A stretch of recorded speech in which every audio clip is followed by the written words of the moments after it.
उत्तर प्रदेश के संभल में नवंबर 2024 में हुई हिंसा के मास्टरमाइंड बताए जा रहे गैंगस्टर शारिक उर्फ साठा के घर पर पुलिस ने कुर्की की कार्रवाई की। संभल की सीजीएम कोर्ट के आदेश पर भारी संख्या में पुलिस और राजस्व विभाग के अधिकारी शारिक साठा के घर पर पहुंचे और कुर्की की प्रक्रिया शुरू कर दी।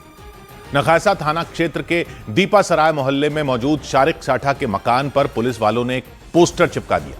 पोस्टर पर शारिक साठा को संभल में 24 नवंबर 2024 को भड़की हिंसा और हत्याओं का मास्टरमाइंड बताया गया। पोस्टर पर साठा के खिलाफ लगाई गई धाराओं का जिक्र किया गया। इसके साथ ही सीजीएम कोर्ट के उस आदेश का भी जिक्र किया गया जिसमें कुर्की की कार्रवाई का आदेश दिया गया था। पुलिस प्रशासन ने सबसे पहले पूरे मोहल्ले में ढोल बजवाकर कुर्की की कार्रवाई के बारे में लोगों को सूचना दी।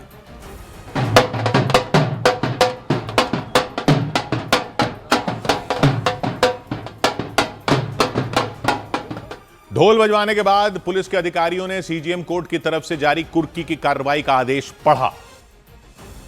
अभियुक्त शारिक उर्फ साठा उपरोक्त की चल अचल संपत्ति को माननीय न्यायालय सीजीएम संभल स्थित चंदोसी के आदेश के अनुपालन में कुर्क की जाती है।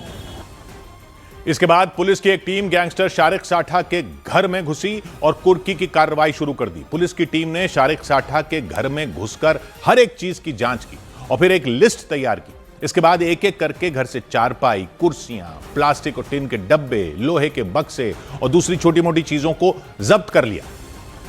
शारिक साठा का पैतृक घर है। पैतृक घर में शारिक साठा का जो कमरा है उसमें जो उसकी संपत्ति है उसको फिलहाल समेटा जा रहा है और न्यूज 18 इंडिया उस कमरे के बाहर मौजूद है। अंदर आप देख सकते हैं पुलिस कार्रवाई कर रही है। घर से निकाली गई चीजों को पुलिस वालों ने सामान ढोने वाली एक गाड़ी पर रखवा दिया। सामान जब्त करने के बाद पुलिस ने शारिक साठा के घर पर ताला लगा दिया।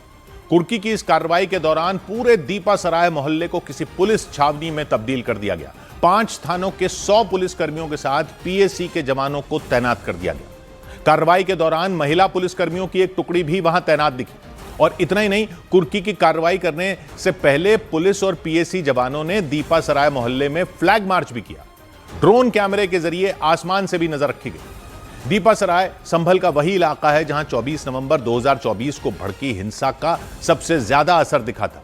हिंसा के दौरान पुलिस पर पथराव किया गया था और करीब 30 पुलिस वाले घायल हो गए थे। इसीलिए पुलिस ने हिंसा के मास्टरमाइंड बताए जा रहे शारिक साठा के घर पर कुर्की की कार्रवाई के दौरान भी सुरक्षा के बेहद सख्त इंतजाम कर दिए थे। कुर्की की कार्रवाई के दौरान शारिक साठा के भाई की पत्नी सामने आई। उन्होंने दावा किया कि पुलिस जिस मकान में कार्रवाई कर रही है वो शारिक साठा का नहीं बल्कि उनका है। उनका नहीं है, वो हमारा है।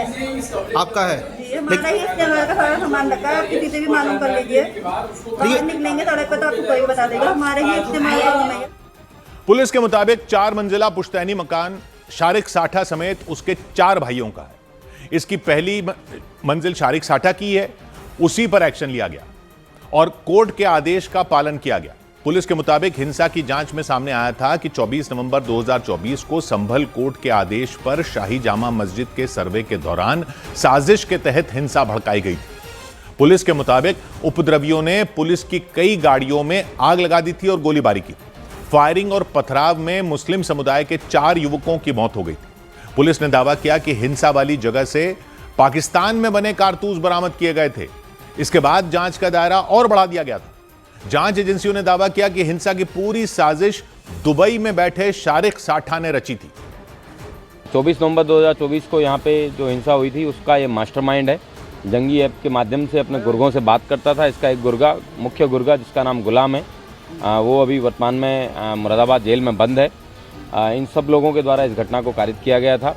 जांच के दौरान पुलिस ने शारिक के 3 गुर्गों गुलाम, वारिस और मुल्ला अफरोज को गिरफ्तार कर लिया था और पुलिस के मुताबिक पूछताछ में तीनों ने कबूल किया था कि शारिक साठा के इशारे पर ही उन्होंने उपद्रवियों को हथियार पहुंचाए थे। पुलिस के मुताबिक शारिक साठा ने दुबई में बैठकर न सिर्फ संभल में हिंसा की साजिश रची थी बल्कि अपने गुर्गों के जरिए हथियार और पैसा भी मुहैया करवाया था।